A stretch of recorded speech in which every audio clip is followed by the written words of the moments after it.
Πατέρα μου, ποιο πιστεύετε ότι είναι το μεγαλύτερο όπλο του σατανά? Με ποιο όπλο θα μπορέσει να υποτάξει τους ανθρώπους στο διωγμό αυτό? Πιστεύω ότι είναι ο φόβος. Ο φόβος, παιδί μου, ότι ό,τι πιο χειρότερο μπορεί να κάνει μια ψυχή να παραδοθεί εύκολα στον εχθρό. Ο φόβος. Θα ήθελα όμως να με ρωτήσεις και ποιο είναι το αντίδοτο του φόβου. Ποιο είναι λοιπόν το αντίδοτο του φόβου? Το αντίδοτο του φόβου είναι η αγάπη. Ο φόβος θα είναι το όπλο του σατανά για να καθυποτάξει τους χριστιανούς και η αγάπη θα είναι η δύναμη του Χριστού για να δώσει χαρά, ευτυχία στους χριστιανούς ο Κύριος μας. Εξάλλου, αγάπη είναι ο ίδιος ο Θεός. Βέβαια. Μα το αντίθετο της αγάπης δεν είναι το μίσος, είναι ο φόβος. Γι' αυτό λέει η τέλεια αγάπη, η τέλεια αγάπη, η δυνατή αγάπη διώχνει το φόβο. Έξω βάλει το φόβο. Διώχνει το φόβο. Ο σατανάς όταν θα έρθει θα το καταλάβουμε όλοι μας πάρα πολύ. Ξέρετε γιατί? Από το φόβο που θα σπείρει στις καρδιές μας. Θα κάνει τα πράγματα έτσι που να φαίνονται ζωφερά, μαύρα και σκοτεινά και μέσα από τους ηγέτες που θα μας διοικούνε θα μας πήρουν φόβο. Ένας πλασματικός φόβος λοιπόν. Και βέβαια, φόβο για τα πάντα. Φόβο μην κάνεις αυτό, φόβο μην αρρωστήσεις, φόβο μην φιλείς την εικόνα γιατί θα μολυθείς, φόβο μην μεταλάβεις γιατί θα αρρωστήσεις. Και το λένε πολιτικοί και υπουργοί και 1002 όλα αυτά. Αλλά αυτός να ξέρετε ότι είναι η μεγαλύτερη δύναμη, ο φόβος είναι η μεγαλύτερη δύναμη στα χέρια του σατανά για να υποτάξει τους ανθρώπους.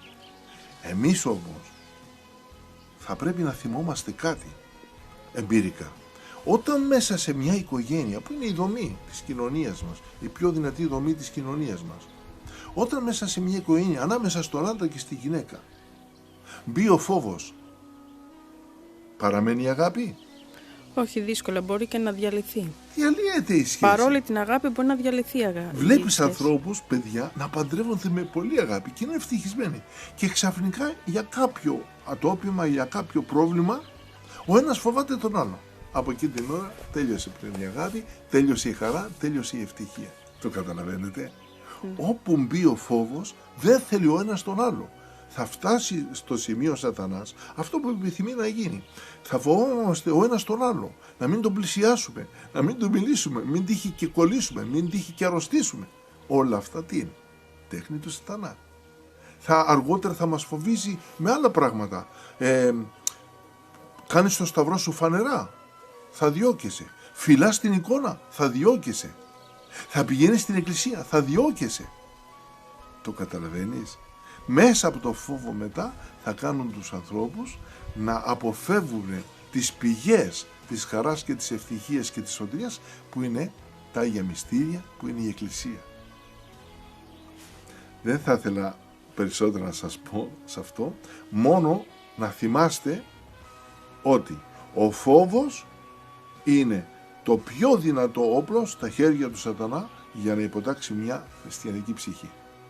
Και η αγάπη είναι η πιο μεγάλη δύναμή μας, το πιο μεγάλο δικό μας πνευματικό όπλο για να πολεμάμε τον φόβο και να διώχνουμε τον σατανά. Πρέπει λοιπόν από τώρα να ετοιμαζόμαστε τι θα επιλέξουμε. Θα ζούμε με τον φόβο ή θα ζούμε με την αγάπη?